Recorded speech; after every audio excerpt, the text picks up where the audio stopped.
আপনারা দেখছেন 24 টিভি 2। রঞ্জিত দেববর্মা এবার সরাসরি মোথার বিধায়ক পরিষ্কারভাবে জানিয়ে দিলেন যে বিজেপির সঙ্গে আর জোট করা যাবে না। তাহলে কি জোটের ভাঙন? একেবারে স্পষ্ট। তাহলে কি কংগ্রেসের সঙ্গে হাত মিলাবেন মহারাজা প্রদ্যুৎ কিশোর দেববর্মা?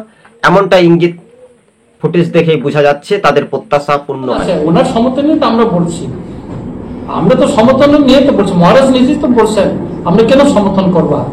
1 বছর আমরা দেখেছি, আমরা বিরোধী দল থেকে আমরা ছেড়ে সরকারের সঙ্গে এসেছি, আমাদের প্রতিশ্রুতি দিয়েছে আমাদেরকে, আমাদের যে অধিকার ল্যান্ড রাইটসের কথা, পলিটিক্যাল রাইটসের কথা বলা হয়েছে, চুক্তিতে কি আছে এটা কথা আছে, কিছু তো করছে না।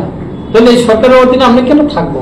আজকে আমাদের 3জন ক্যাবিনেট মিনিস্টার হওয়ার কথা, 2জনে তো আমাদেরকে, একজন প্রতিমন্ত্রী আর একজনকে তো ক্যাবিনেট মিনিস্টার করে রাখছে।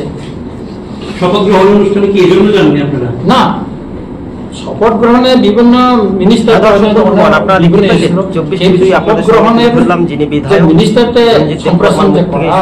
তবে সামাজিক মাধ্যমেই বেশ কয়েকদিন আগেই এই কথোপকথনগুলো চলছিল। তবে তাদেরকে মন্ত্রী ভালো দেওয়া হয়নি, তারা মন্ত্রী থেকে পদত্যাগ করতেও রাজি আছেন এবং এমনটাই প্রত্যাশা। তবে কীর্তি সিং দেববর্মা তো বিজেপির সাংসদ রয়েছেন পূর্ব ত্রিপুরা, তাই না? সেখানে কি পদত্যাগ করবেন উনি? এই প্রশ্নটা থাকছে রাজনৈতিক মহলে। দর্শক বন্ধুগণ, রাজ্য রাজনীতির ভূমিকা নিয়ে একেবারে প্রশ্ন উঠতেই শাসক বনাম বিরোধী রাজনৈতিক দলগুলো একেবারে সামাজিক চর্চা কিন্তু আমরা জানতে পারছি।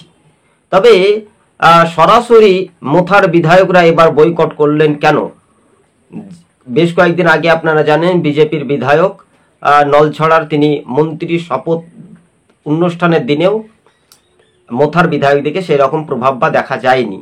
তাহলে তারা জোট তুলতেই রাজি 28 নির্বাচনের আগে আরো বিপাকে কি শাসক বনাম বিরোধী? আজকে ছিল আমাদের এই পর্যন্ত প্রতিবেদন। ধন্যবাদ।